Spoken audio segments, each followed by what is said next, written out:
Hey, it's Adam from Next Level Radio. I had the opportunity to speak with Carolina Guerra from DaVinci's Demons, which you can watch every Saturday night at 9 o'clock on Starz. Make sure you follow Carolina on Twitter at Carolina Guerra M. You can also follow us on Twitter at NXT Level Radio and like our page on Facebook, facebook.com/Next Level Radio Online. Also, check out our website for all our past interviews and shows, nextlevelradioonline.com. Now let's get right to the interview. Thanks for listening. You're listening to Next Level Radio. I'm Adam Gorey here with another guest spotlight. Joining me on the Next Level Radio hotline, she's a Colombian model, she's an actress, and now you can catch her every Saturday night at 9 on the Starz hit series DaVinci's Demons. Please welcome the beautiful Carolina Guerra. Carolina, thank you for spending a few minutes with me tonight. How you doing? Hey, my pleasure. I'm very good, very happy about everything, very happy, especially in DaVinci's Demons this Saturday. My character is coming in, so I'm thrilled to be here. So yeah, definitely. Now, I hope I did not butcher your last name. I mean, I know you're probably supposed to roll the R's. I am terrible at rolling R's, so I hope I didn't. I hope I didn't butcher it too much. You did impressively well. Okay. Do you get a lot of? You did really good. Do you get a lot of Carolinas? Do people say that a lot? I get a lot of Carolinas. I get a lot of Guerras. Okay. Yeah, you cannot imagine. Yeah, there's a lot of options there. So, as you said, you make your debut this Saturday as the Inca High Priestess Ima, right? Tell us. That's another good one because I get a lot of Imas too. Okay. Jeez, you just can't catch a break with these names. Tell us a little bit about your character. Well, my character, as you said, is a high priestess of the children of the sun, which is the name they used to call the villagers back in the day. We're talking about the 15th century in the Inca Empire in Peru, Machu Picchu, which is this sacred place everybody knows about. But in the series, the Book of Leaves, which is that thing that everyone's looking after and everyone wants, is remaining. It's supposed to be hidden somewhere in Machu Picchu. So my character holds a lot of information. She knows where the Book of Leaves is, and she will be Da Vinci, and she will have, to team up in a certain way with them in order to find Book of Leaves. Although they want the Book of Leaves for many different reasons, and this is how the relationship is gonna get a little bit complicated. It is like a multi-layered kind of relationship because they need each other, but they're very aware they want the Book of Leaves for different reasons. So it's going to get tough. It's going to get complicated. There's a lot of action, passion, and drama. It is very interesting. Well, very cool. It gets cool the second season. Yeah. Now, are you going to be? So then you're pretty much going to be in pretty much every episode moving forward, then, right? Yes, absolutely. Okay. Are you gonna the main story is going to happen there in Machu Picchu? So. Okay. Are you going to have a viewing party? A what? A viewing party, like to celebrate your debut? Well, I'm flying this Saturday. I'm flying back to Colombia, so I think I might have a late party on Sunday, unfortunately. But yeah, everybody's very my family and everyone in Colombia is very happy. So I'll join the party later, but I will do. Now, the show is filmed in Wales, so I'm sure. When you found out that you'd be on a major American TV series, you probably didn't think you'd end up in Wales. You're absolutely right. And I didn't think, as a Latin person, as a Colombian, you'd think your first step would be in America. And all of a sudden, I found myself in the middle of, in Europe and in Wales, which was a little bit weird. Also, the fact that I wasn't used at all to their accents. I was like, oh my God, I'm never going to survive this. But after 2 weeks, it all went well. They were very nice, very generous. And at the beginning, it was a little scary, but at the end, well, and of course, look at the results. So I'm very happy. Right.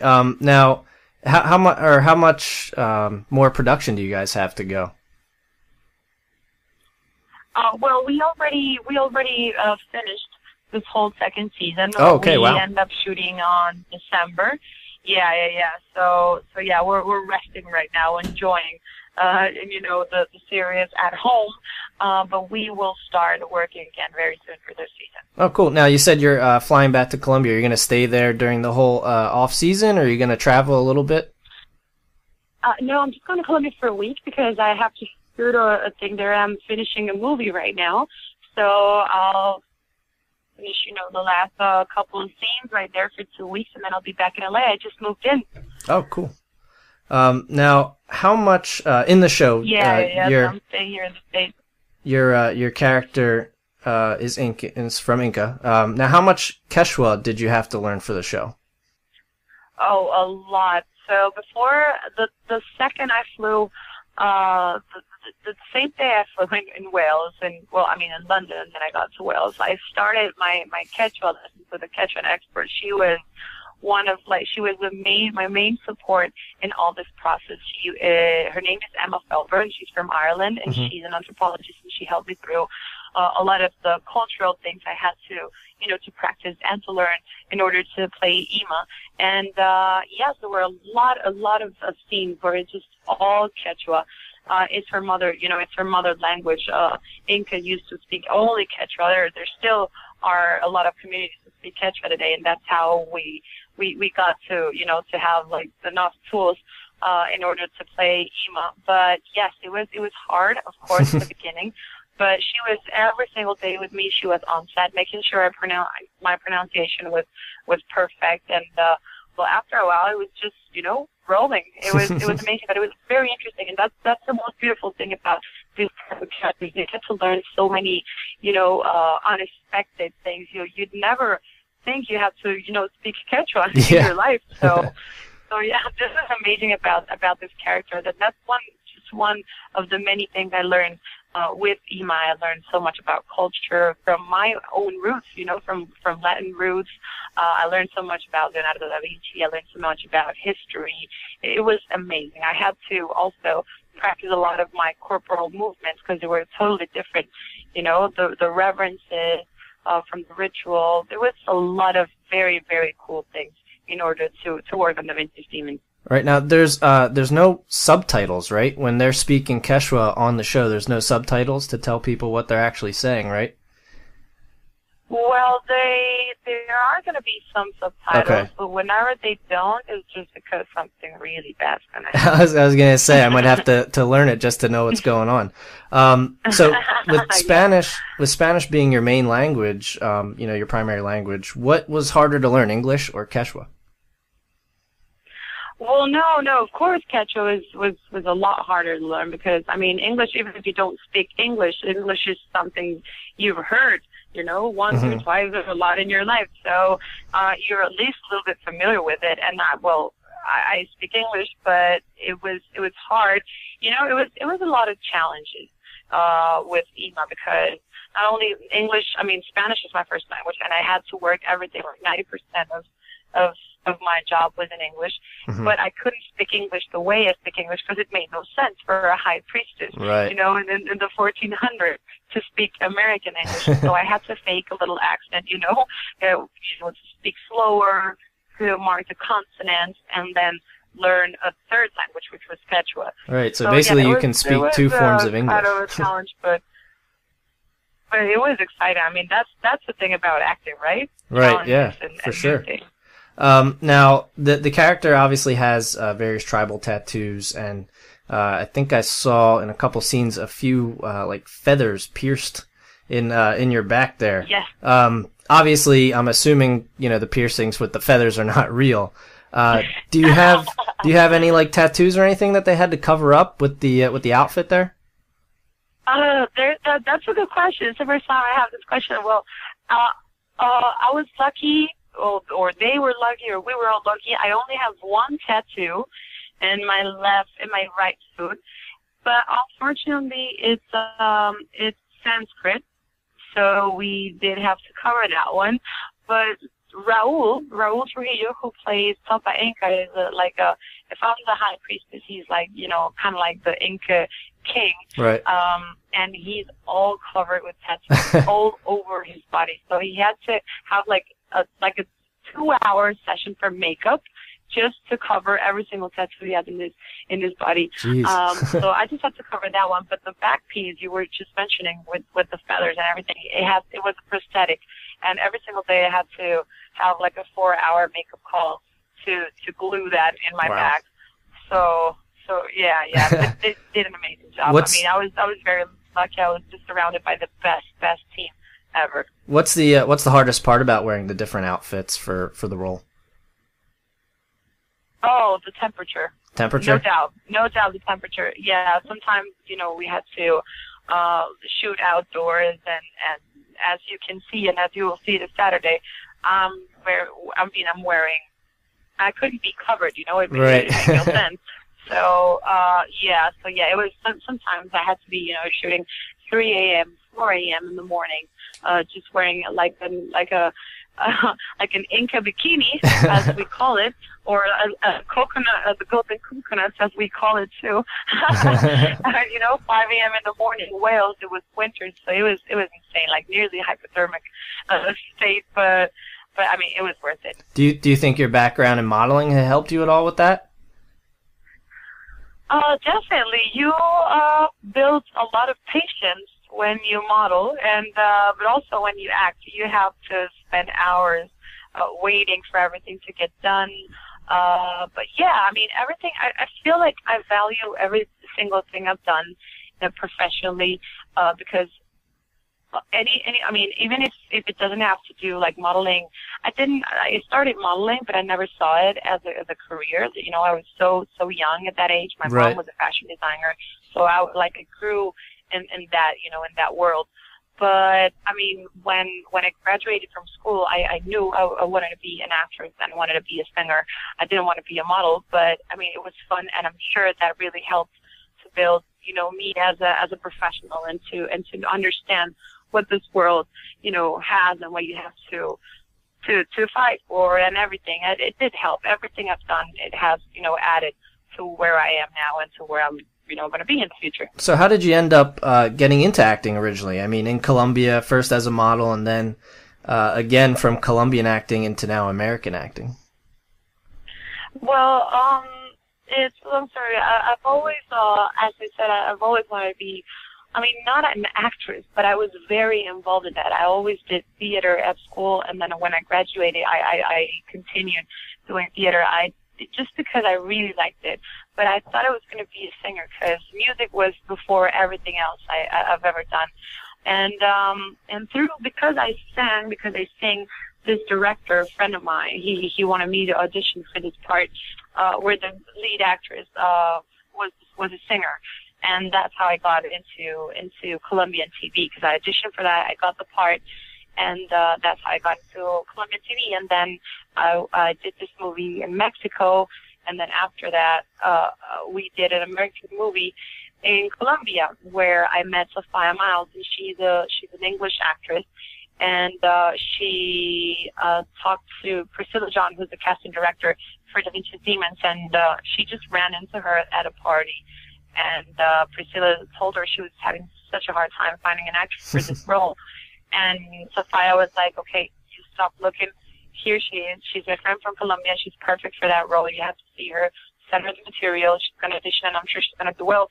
And, well, luckily she was right. I just sent my audition in Colombia. I was shooting a movie by then. And a month later, I got this call saying that David Goyer wanted to see me in London. I almost had a heart attack. but yeah, then I flew to London, auditioned with Tom Riley, and I got the part. Awesome. It was amazing. Yeah, that is really cool.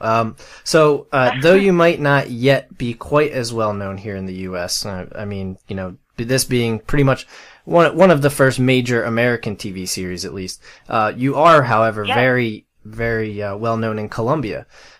What's it been like to leave a place where you are so well known and take a chance doing something new like this?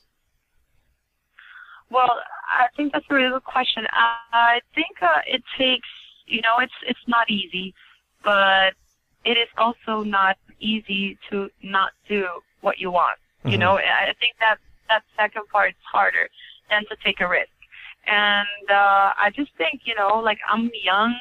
I don't have any kids.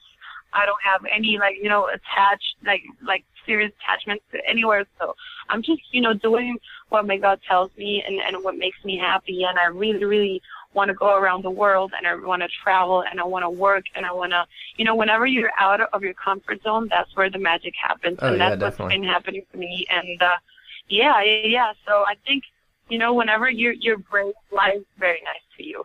Well, I'm just doing what I like, you know, and if it's back in Colombia, then I'll go back to Colombia. But if it's here, it's here. And this is where, you know, where I am right now. And I'm just, you know, trying to be responsible with the opportunities that life is giving me and just, you know, working hard and being passionate about it.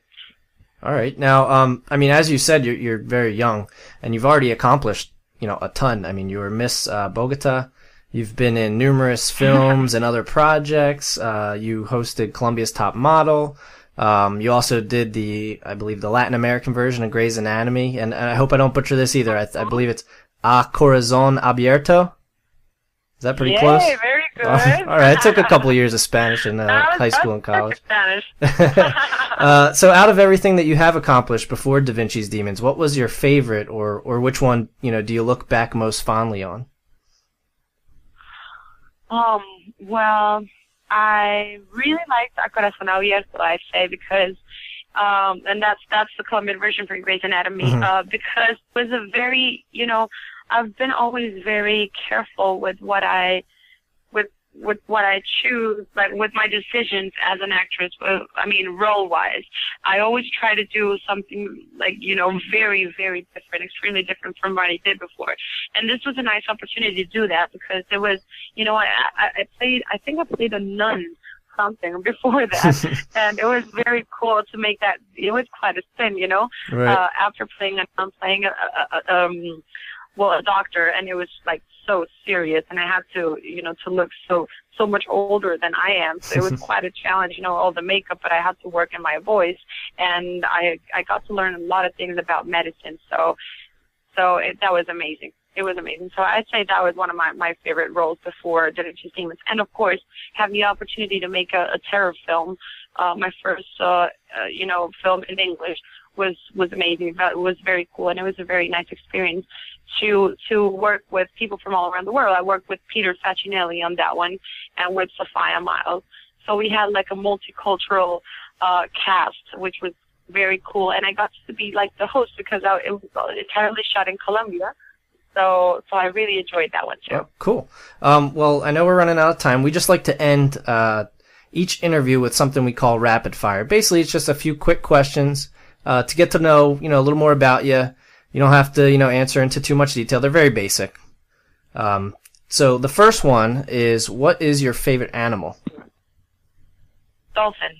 And how about your favorite hobby? Congress. Okay. And if you could work with any one actor, who would it be? Ooh, Christopher Waltz. Okay. And last one. By the way, that's a great answer. I'm a big fan of his. Last one. What's the one piece of technology that you wouldn't be able to live without? Oh. There's a ton to choose from. Yeah. Well, I mean, I think it's pretty obvious, my iPhone, but no, I was gonna say Netflix, but that's not really a piece of technology. Oh, that's technology. You're streaming from the internet. How about the internet? I mean, I could, yeah. Well, internet, yes. Without that, there is no Netflix.